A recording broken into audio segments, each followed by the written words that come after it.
Arte Proyecto, revista cultural. De adentro hacia afuera, con Nolcielena Armenta. Arte, medicina para el alma y la mente. Y pensar que el arte proviene de una dimensión espiritual, un ser que nos habita, que se convierte en don, se desarrolla como un talento, como una capacidad, y se convierte en valores, en múltiples valores. Una riqueza de sensibilidad y creatividad que emana desde adentro del ser y que nos conlleva al entorno con una gama de manifestaciones sensibles y oportunas, generando una mejor educación, generando salud mental, física, espiritual, generando nuevos espacios y sobre todo constituyéndose como ese ser especial dentro de la mente, dentro del pensamiento. Arte, medicina para el alma y la mente, porque sugiere de adentro una mejor actitud, un mejor sentimiento, un mejor comportamiento. Pero más allá es esa píldora que brota libremente y que de una manera mágica se adentra en el ser del otro o de lo otro y lo convierte, lo transforma. Vemos casos especiales cuando, por ejemplo, llegamos a un evento artístico cualquiera, un concierto musical, un recital de poesía, un espectáculo de cuentería y así por el estilo. Llegamos a ese espacio a veces indispuestos y a veces, entre comillas, dispuestos, pero cargados de un montón de emociones que hacen de nosotros un conflicto interno. Y sin darnos cuenta, ha pasado el tiempo y nuestros sentidos se han sensibilizado. Empiezan a sentir un sinnúmero de emociones, un sinnúmero de sensaciones que nos permiten identificar dentro y fuera de nosotros una nueva persona, un nuevo ser humano, ya más tranquilo, más tolerante, con una capacidad de escucha enorme, seres más afectuosos, como más sintonizados en una adecuada comunicación, en las mejores relaciones con el otro, llenos de afecto. Gracias a esto podemos deducir que el arte constituye esa medicina, esa transformación del cuerpo físico, de ese espíritu sensible que brota y especialmente de una mente sana. Fundación Siembra.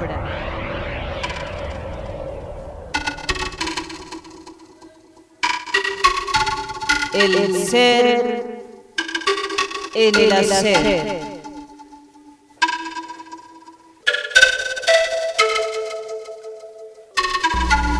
Érase una vez un pequeño llamado Néstor. Pues ese pequeño llegó de Bucaramanga hace muchos años a Sogamoso, por circunstancias de la vida, ¿no? Sobre todo porque mi papá, como él era instructor del SENA, pues le gustaba vagar por muchos lugares de Colombia. Hace tiempo que llegué aquí a Sogamoso, pues yo ya me siento más sogamoseño y boyacense que cualquier otra cosa, ¿no? Aunque sí teníamos mucha influencia de mi madre que era de Armenia, tenía sus costumbres paisas, sus dichos paisas y a nosotros nos quedaron algunas cosas de esas, ¿no? El hablar duro, por ejemplo, de los paisas, la comida que ellos tenían. Pero la familia en sí, pues era una familia normal, numerosa, porque somos 7. Y yo creo que una familia numerosa siempre es una ventaja, ¿sí? Porque se conocen como todos los caracteres de la gente, las características y las personalidades de los hermanos. Y ahí pues la pasábamos rico. De pequeño pues salíamos con mi papá y mi mamá los fines de semana a pasear por ahí al campo. Pues mi papá de por sí fue una persona como muy alejada de la crianza de nosotros, ¿sí? Porque él se dedicó más a la cuestión responsable de conseguir el dinero para la casa, de trabajar para sostener el hogar. Pero nosotros teníamos más confianza como con mi mamá, ¿sí? Con mi mamá. Y es que eso es así en casi todas las familias, ¿no? La mamá es la que más está cerca de los hijos. De pequeño, cuando empecé a estudiar, pues yo pues tenía muchas expectativas, ¿no? Yo fui uno de los últimos que empecé a estudiar en la casa, porque yo era el menor de los hombres. Entré al colegio integrado, ahí conocí muchas personas y ahí empezó todo, ¿sí? Porque me acuerdo que en primero primaria, ¿se acuerda que cuando uno en esos años que estudiaba, todo era, el título era con rojo y el otro con azul, ¿sí? Y uno tenía que dejar un espacio para hacer una ilustración, porque los cuadernos de uno eran como estilo, como un libro, ¿sí? Sí. Bueno, mi papá fue una persona que le gustó leer mucho, a él le gustaba leer mucho, un lector, pero ávido, en todo momento, hasta los últimos tiempos, ¿no? Hasta los últimos días. Y él tenía muchas enciclopedias y cosas ahí en la casa, muchos libros. Yo casi no leí ninguno, ¿no? Porque me dedicaba a otra cosa. Bueno, entonces me acuerdo que una vez nos mandaron a hacer, como que en religión, fue una tarea ahí de hacer una ilustración con respecto a la Biblia ahí, ¿sí? Y hablaban mucho de Sansón, y yo encontré entre esos libros una ilustración, un cuadro por allá como que Caravaggio, yo no me acuerdo de quién, sí, yo era muy pequeño. ¿Y qué? Y yo saqué de ese libro una ilustración y la dibujé. Yo era un niño pequeño, de 7 años, ¿no? Dibujé esa ilustración y me quedó muy bien, ¿sí? Para la edad que yo tenía, pues las profesoras no me creyeron. Y eso pasó efectivamente porque la profesora llegó y dijo, ¿quién le hizo este dibujo? Yo le dije, yo pues un niño, además que yo siempre he sido muy tímido, ¿sí? Yo fui muy tímido y soy sí tímido desde muy pequeño. Entonces yo casi que me pongo a llorar, yo le dije que sí, y la profesora que no, que usted es mentiroso, que no sé qué. Y dijo, para probar si es cierto, hágamelo otra vez. Y efectivamente yo no me lo pude hacer, por lo asustado que estaba, ¿no? Pero después se dio la oportunidad, eso hasta llamaron a mi papá, que yo era un mentiroso, que no sé qué, qué tal, y bueno. A raíz de que yo hice ese dibujo, entonces una vez la profesora necesitaba hacer un dibujo ahí en el tablero. En esa época se utilizaba mucho el tablero negro, que no es mi color preferido, ¿no? Bueno. Y tizas de colores, ¿sí? Entonces me acuerdo tanto que era de la cartilla Nacho, yo no sé qué era la lechera, una figura de la lechera, ¿se acuerda de la lechera? Sí, sí. Una historia chévere. Entonces yo dibujé eso, claro, de una cosita chiquita yo la hice grande ahí. Esa profesora quedó encantada. Yo utilicé casi todo el tablero, ¿no? Y ella lo dejó por una semana ahí, no lo borraba y escribía en un pedacito que le quedó libre. Yo reflejo en mis cuadros las emociones con el tema que escojo, ¿sí? De pronto la gente conoció mis primeros cuadros. Yo empecé pintando fue desnudos, en blanco y negro, la misma cuestión de la cinta y esas cosas, ¿sí? Y pues mi emoción, no sé, ahí de pronto sería como la admiración hacia la mujer, ¿no? Como más bien como el complemento que me faltaba, ¿sí? Porque yo empecé muy temprano a hacer esa cuestión, ¿sí? de los desnudos. Yo siempre he sentido mucha felicidad, ¿sí? O sea, la cuestión del creador es un mundo aparte, ¿sí? Uno se forma un cosmos, un microcosmos ahí y se pierde en esa cuestión, ¿sí? Lo mismo que me pasa ahorita, yo sigo sintiendo lo mismo que sentía cuando pequeño, lo sigo sintiendo ahorita de grande, al pintar, ¿sí? Me parece como mágico a veces, ¿sí? Empezar a ver que salen cosas con un material como tan simple, ¿no? Que es la pintura y un pincel, ¿sí?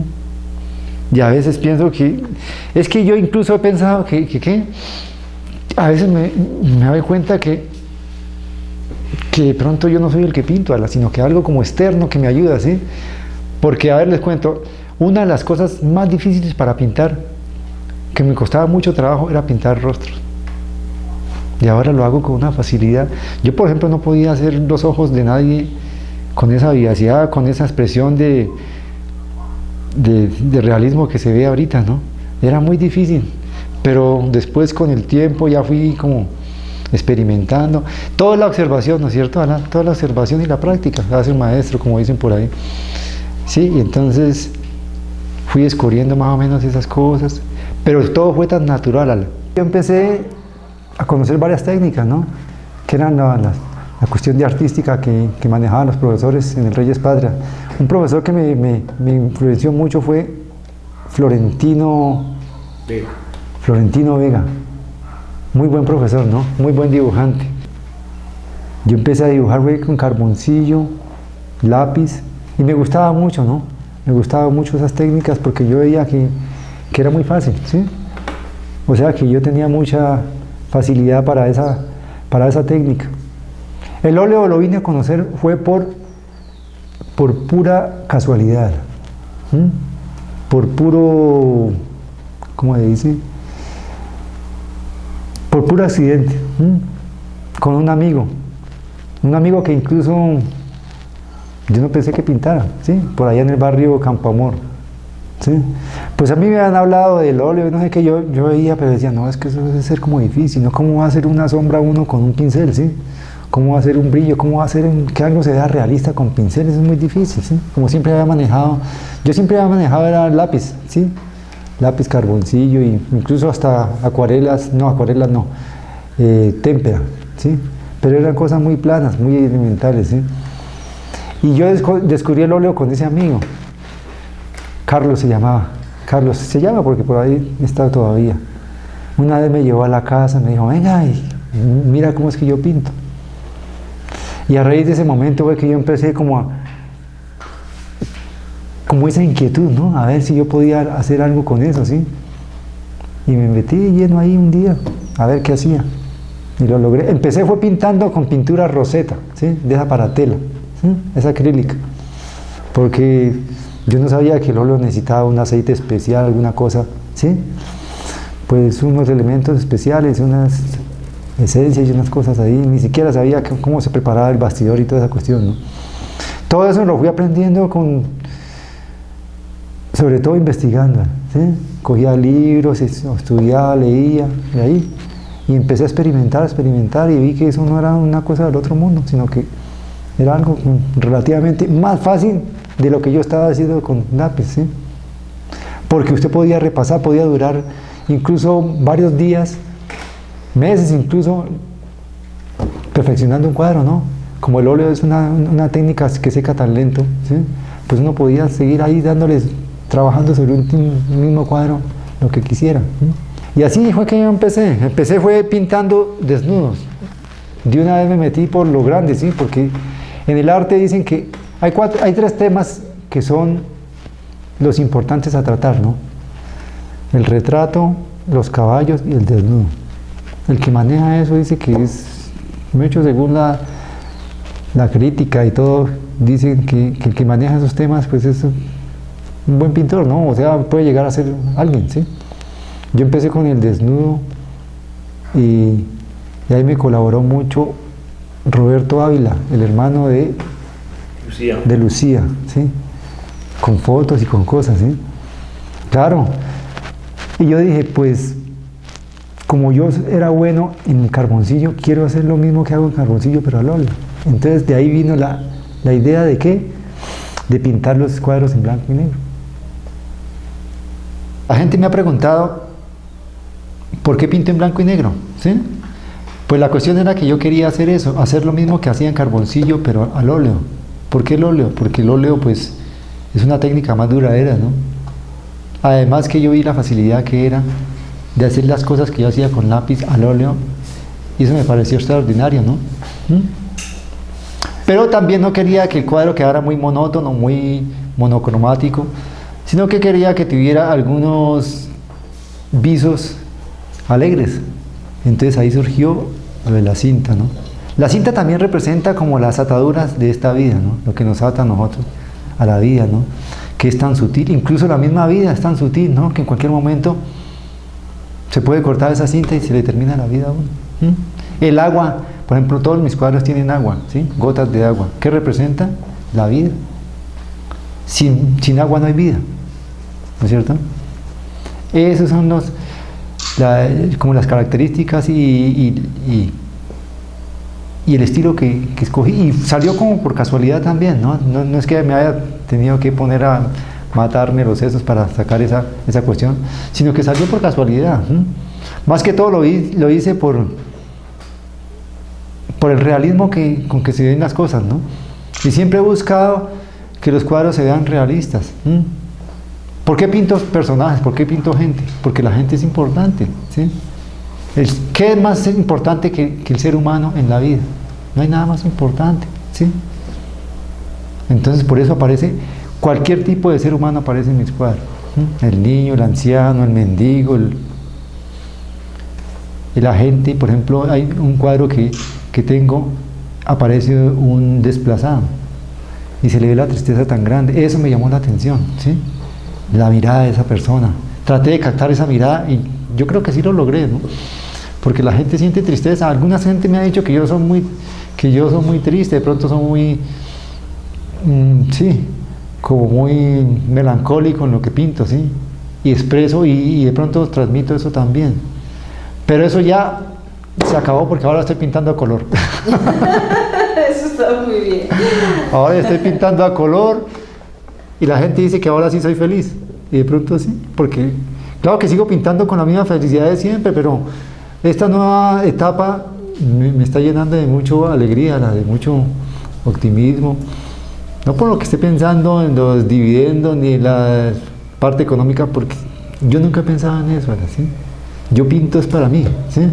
Y a veces le decía a la gente, ¿y ustedes por qué no venden cuadros? Le digo, porque es que yo pinto los cuadros es para mí. Si a alguien le gusta, pues, como tan, no sé, o sea, si a alguien le gusta, es raro que le guste. Además, yo pienso que a la gente que le gustan mis cuadros, pues, es raro, ¿no? Porque no toda la gente colgaría un cuadro mío en su casa, ¿no? Porque no lo encuentran como muy atractivo, ¿sí? Es más, hay gente que me ha pedido que le venda los cuadros, pero yo siempre he tenido una cosa, que yo pinto un cuadro, pero tengo que durar varios años con el cuadro, como si fuera un hijo mío engendrado, ¿sí? Y ahí lo tengo por mucho tiempo, lo veo, lo analizo. Ya cuando pinto otro cuadro, entonces ese ya lo empiezo a expresar un poquito. ¿Cómo te percibes en esa etapa que lleva la pintura? En este momento pues me siento mucho mejor, ¿sí? Más tranquilo, y veo que mi trabajo ha tenido como más acogida, ¿sí? De pronto la gente ha encontrado otra etapa diferente de mi estilo, ¿sí? De lo que yo soy, de lo que he percibido como artista. Y ellos se encuentran como felices con esa evolución que he tenido, ¿no? O sea, se ha visto la evolución que yo he tenido en los últimos 3 años. De pronto era que sí, faltaba que me pasara algún hecho trascendental en la vida para poderme expresar de esta forma. Y así fue que sucedieron las cosas. Yo lo veo por ese lado, ¿sí? Yo lo veo por ese lado, que de pronto hubo como una liberación del espíritu para poder lograr expresarme a totalidad, ¿sí? Con otra nueva forma de creación y con otro gusto por los colores. ¿Qué piensas acerca del volumen de pintura? El volumen es lo que yo siempre trato de encontrar, ¿sí? Lo que yo más busco en la pintura es eso, dar esa sensación, ¿sí? De volumen y sobre todo, ¿de qué? De realismo, ¿no? Aunque en esta etapa lo quiero más, un realismo, pero no tan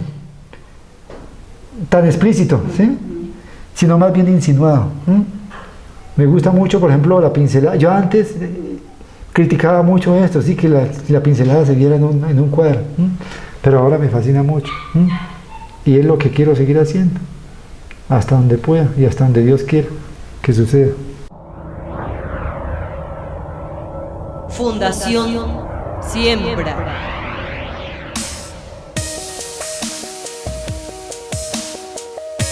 Atino.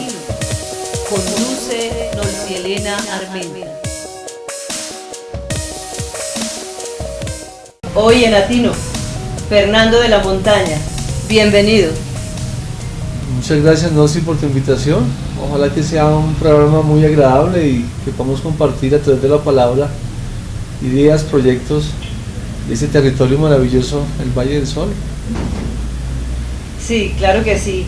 El Valle del Sol, este Valle de Iraca, muy reconocido en nuestros misterios históricos colombianos.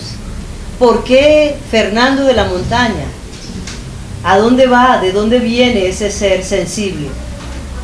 Pues mira, Nossi, que pues este valle tan maravilloso, que otrora fue el valle sagrado de una cultura maravillosa que fue la cultura muisca, y el hecho de haber nacido en ese territorio pues nos hace muy grandes, nos llena de orgullo, nos llena de autoestima, nos llena de mucha energía, y eso se tiene que poner en valor hoy para los habitantes de este valle, y eso nos invita, nos da energía, nos invita a poder reconocerlo y a poder proyectar, visualizarlo bonito, un valle feliz. Y gracias a esto pues nos motiva a generar ideas interesantes como el de cambiar los nombres, de cambiar los apellidos. Eso también nos da más energía para poder realizar cosas en este territorio que tanto lo necesita. ¿Qué importancia tiene la montaña en tu ser y en tu hacer? Pues mira que este valle es singular porque está rodeado de muchas montañas. Las montañas siempre han sido en todas las culturas lugares sagrados, más en nuestros Andes, donde en esa parte final de las montañas encontramos lagunas, encontramos el agua que es la vida, ¿no? Mira nuestro origen, ¿no? ¿Sí? Nuestro origen de esa mujer que sale de una laguna altoandina y se multiplica, y hoy pues entendemos que ese mito, que esa leyenda o que esa realidad, pues hay que, repito, esa palabra tan bonita, ponerla en valor. Tenemos que cuidar el agua, tenemos que cuidar la vida, hay que ir a la montaña. ¿Y de tu hacer? Y bueno, mira que es interesante estos momentos de la vida para este valle y para Colombia, y es que estamos entendiendo hasta ahora la riqueza que tenemos. Es impresionante cuando nos cuentan, ¿no? ¿Sí?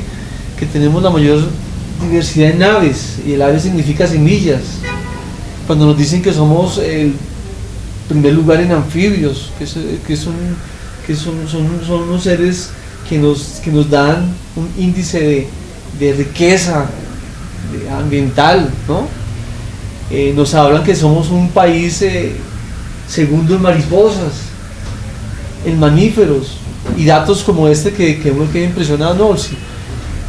Que en Colombia y en ese territorio tenemos, por ejemplo, más de 4.000 especies de orquídeas. Todo esto, ¿no? Sí, todo esto es cultura, porque para mí la cultura es la representación de un entorno, y si ese entorno es tan megadiverso, la cultura tiene que ser megadiversa, y nosotros que habitamos este territorio hoy tenemos, ¿no? Sí, que responder ante una herencia que nos dejan. Entonces, ¿cómo lo vamos a hacer? Sabemos de la biodiversidad en este valle de Iraca, en esta ciudad de Sogamoso. Hay mucho por mostrar, un turismo impresionante, unos recursos naturales, unos recursos hídricos. Bueno, mucho que mostrar. ¿En qué momento estos valores, estos sueños, estos conocimientos se convirtieron en tu proyecto de vida, Fernando? No, si cuando uno se aleja un poco de este territorio, cuando uno está lejos, toda esa infancia fuerte que nos da la familia, pues se presenta de nuevo, y algunas personas nos dice, bueno, mira lo fuerte que es tu entorno, mira tus ecosistemas, mira tu raza, y eso me obligó a buscar que la gente de este territorio y fuera de él pudiera reconocerlo, cómo acercarlos a esa megadiversidad. cómo ponerlos en contacto directo con esa megadiversidad. Y eso es lo que yo he venido haciendo ya hace más de 10 años a través de una experiencia maravillosa, y es caminar dentro de esos ecosistemas. Rutas, senderos específicos que te llevan a una historia, que la desenvuelven, un misterio que genera en tu hacer, en tu lucha diaria. Pues mira que eso tiene que ver mucho con nuestra cultura de origen. Nosotros los muisca o muiscas poblamos un territorio maravilloso, en una zona muy tropical, la zona más caliente del planeta, en la parte más alta, en los Andes andinos, y generamos una red de poblados impresionantes. Lo que el territorio, lo que hoy es Cundinamarca y Boyacá, sumando poblados, tenemos aproximadamente 240 poblados, no, sí, 117 de Cundinamarca, 123 de Boyacá. Y eso nos mostraba cómo esos muiscas tenían comida, tenían agua, y esos poblados cada 20-25 kilómetros aparecían. Entonces ellos subían, bajaban la montaña, subían, bajaban la montaña, y encontraban otro poblado muy rico, con características culturales, gastronómicas, sociales, muy diferentes. Y hoy la gente, los turistas las entienden y vienen a estos territorios a pueblear, llamémoslo así, a ver esas características singulares. Esta red de poblados también tiene una red impresionante de caminos, que son infinitos. Pues lo que yo he venido haciendo es poniendo a este nativo a que reconozca su territorio, que reconozca todo lo que hay dentro de él. A generar solución, a generar aportes de vida. Claro, cuando las personas caminan por esos lugares, cuando reconocen al campesino como hermano, cuando reconocen a la montaña como hermana, como madre, cuando reconocen al río, al páramo, cuando reconocen a esa microfauna que existe, nos entendemos como uno mismo. Entonces hay más felicidad, hay más creatividad, hay más ganas de vivir la vida en este valle que hoy es un valle con problemas, es un valle contaminado, se cambió la mentalidad un poco. Esa mentalidad antigua que teníamos de ser un pueblo anfitrión, un pueblo donde llegaba toda la gente, convergía la gente, se fue cambiando a una mentalidad obrera porque llegó la revolución industrial, y ahora el reto es cómo volver otra vez al origen. Cómo Boyacá, cómo Sogamoso está ubicada, digamos, territorialmente como patrimonio también, patrimonio cultural, ¿cierto? Ahora que tú hablas de los poblados, ¿cierto? De esa raza, me lleva a la palabra patrimonio, ¿sí? La importancia que eso tiene dentro del contexto histórico y cultural esta región, pero también como tu arquitectura, ¿no? Tú eres arquitecto y has generado en esta región una gran labor en ese sentido de patrimonio cultural. ¿Cómo se desenvuelve allí esa parte? Generalmente, Nolsi, se ha entendido que el patrimonio son elementos tangibles construidos por el hombre, pero si nosotros entendemos un poco las culturas más importantes de nuestra América, mira que los aztecas y mayas, ellos hablan de sus pirámides, o los incas hablan de su Machu Picchu y toda su red de poblados, de terrazas, de trabajo en piedra, de mamposterías. Pero mira que los muisca o las culturas vivas hoy, más de 90 en Colombia, no hablamos de arquitecturas. Nuestra arquitectura es la montaña. Y vuelvo otra vez a lo que yo te comentaba al inicio. Nosotros, los muiscas o las diferentes culturas de este territorio hoy llamado Colombia, somos ambientalistas. No hablamos de nuestra arquitectura, de nuestros edificios. Entonces hablamos de nuestras selvas húmedas tropicales, del bosque altoandino, del páramo, del glacial. Ese es nuestro origen, y esa es nuestra arquitectura y es nuestro patrimonio.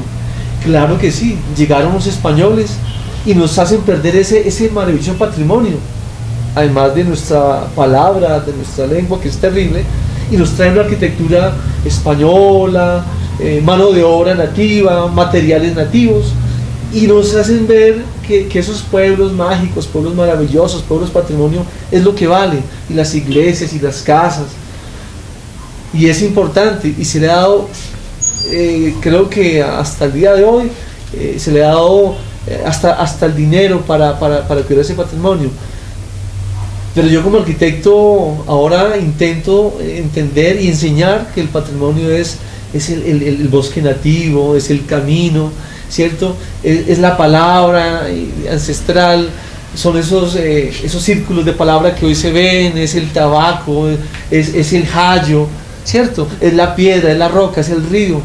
Patrimonio es poner los pies en el agua, que los niños vayan al agua, que los chicos abracen un árbol o más allá. Ese es patrimonio, y creo que nos sirve más que estar cuidando casas, ¿cierto? Entonces, Nolsi, yo invito a que los sogamoseños y sogamoseñas busquemos más allá. Pues mira, Nolsi, que el entorno te habla, y es importante ser muy consciente y aprender a escuchar o a ver lo que te quiere decir. Y el entorno de este territorio de Bosque Alto Andino es un territorio que está asociado. Entonces, ¿qué nos quiere decir? Que hay que trabajar en equipo, que hay que trabajar en conjunto. Ese es el mensaje que nos da la naturaleza, nuestro entorno. Es un entorno muy rico. En 1 metro cuadrado tú encuentras más de 30 especies. Hay riqueza, hay que compartir, hay que saber con quién compartir. Entonces uno a veces se sustrae y entiende que el problema a veces es un problema que fue traído, pero que fácilmente tú te puedes salir de él y encontrar esa solución en tu familia, en tu barrio, en tu comunidad, y es simplemente motivarlos a que salgan un poco más, en el sentido de dejar tanto trabajo, unas visiones tan complicadas que a veces no se pueden obtener, y pasa el tiempo y no las logras. Entonces, ¿cómo atraerlos para que se gocen el viento? Esto parece demasiado sublime, pero yo lo hago, y la gente que me acompaña lo siente, lo hace, y se gana calidad de vida familiar, social, de ciudad. Pero es así, caminando, sensibilizando más que educando, a través de la cultura, de la palabra, de la pintura, del arte, ¿sí? Más relajado, no tanta academia, no tanto salón. Me parece que los salones es el lugar menos oportuno para aprender en la vida. Que los salones sean las montañas, que sean los lagos, que sea la playa. Más libre. Que sea más libre, ¿sí? No tanto tampoco tanta ciudad y tanto espacio público, que sea más naturaleza. Bueno, Fernando de la Montaña Chaparro Aranguren, un sogamoseño por naturaleza, en el vientre de la madre tierra, que lo pare todos los días. Gracias por estar aquí en Atilo.